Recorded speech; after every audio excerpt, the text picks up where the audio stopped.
Cara membuat prototyping kalian lebih cepat di Figma. Gimana caranya? Mari kita mulai.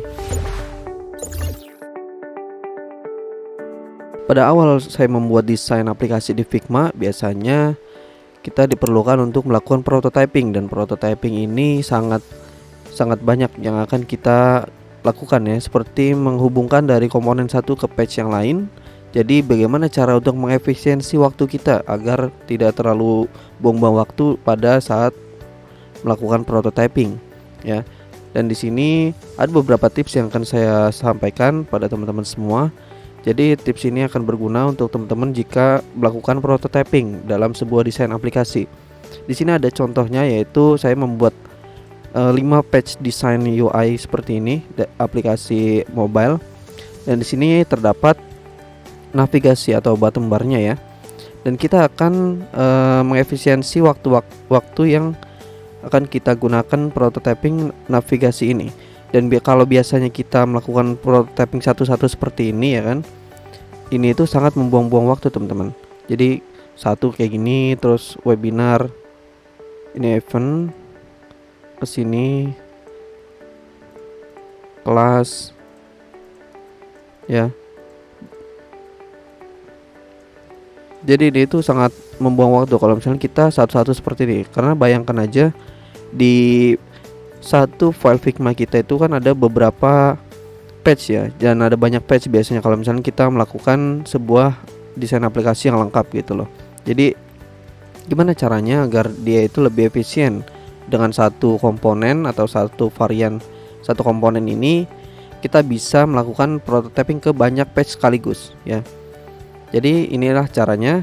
Pertama saya akan beri contoh mengenai navigasi ini ya. Jadi navigasi ini sebagai contohnya, kita hapus dulu 4 ini. Kita akan coba satu navigasi ini. Oke. Kita keluarin dari frame ini navigasinya. Setelah itu kalian bisa ke create komponen ya. Create komponen ini. Nah, setelah udah create komponen, baru kita ke prototype dulu.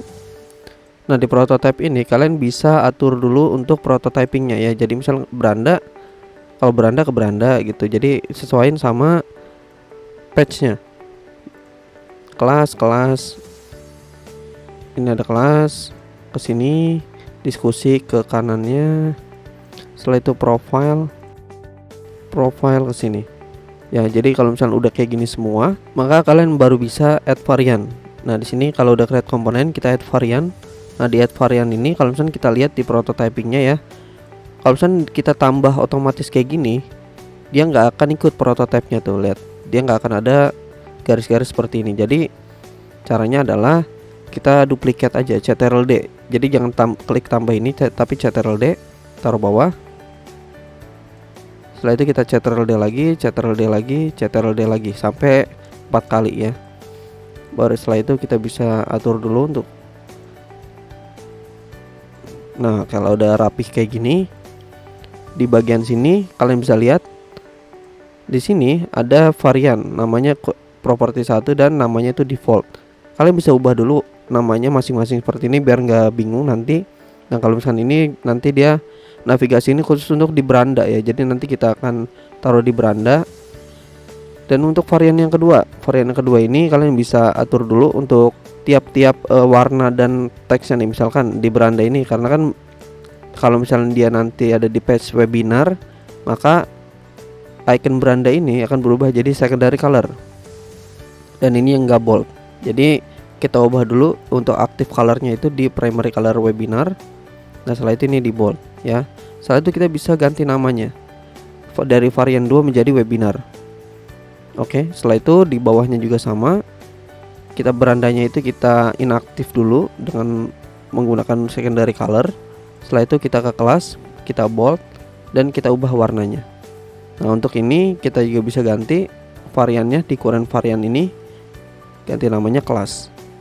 Dan ini juga sama ya. Lakukan hal yang sama sampai navigasi kalian udah keubah semua ya.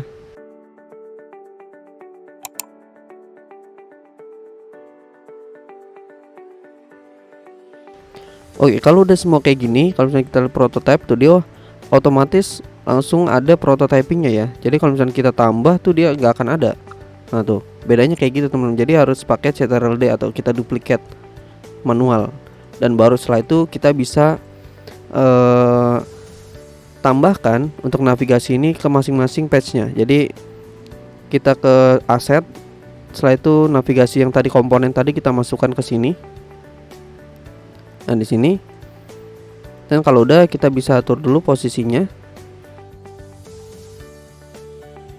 Nah kayak gini, baru tinggal kita CTRL-C untuk kita copy ke semua page. Jadi kita klik semua page, setelah itu kita CTRL-V. Nah kan di sini kalau misalnya kita lihat kan dia masih beranda nih. Tinggal kita ubah aja.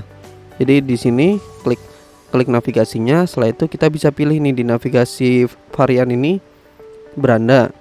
Setelah itu yang ini kelas, yang ini diskusi, dan yang ini profile. Nah nanti dia otomatis akan diganti semua. Ya kalau misalnya kita lihat prototipenya, maka tuh dia otomatis langsung ke masing-masing page yang dituju. Ya jadi kita nggak perlu satu-satu kayak awal tadi. Kalau misalnya kita akan coba di sini webinar, kelas, diskusi, profile, kelas lagi, balik. Nah kayak gitu teman-teman untuk tips dari prototyping kali ini. Jadi akan lebih mengefisiensi waktu kalian dalam melakukan prototyping dan mempercepat desain UI kalian. Terima kasih, semoga bermanfaat. Like jika menyukai video ini, komen jika ada kesulitan, dan subscribe untuk tutorial selanjutnya. Terima kasih and see you next time.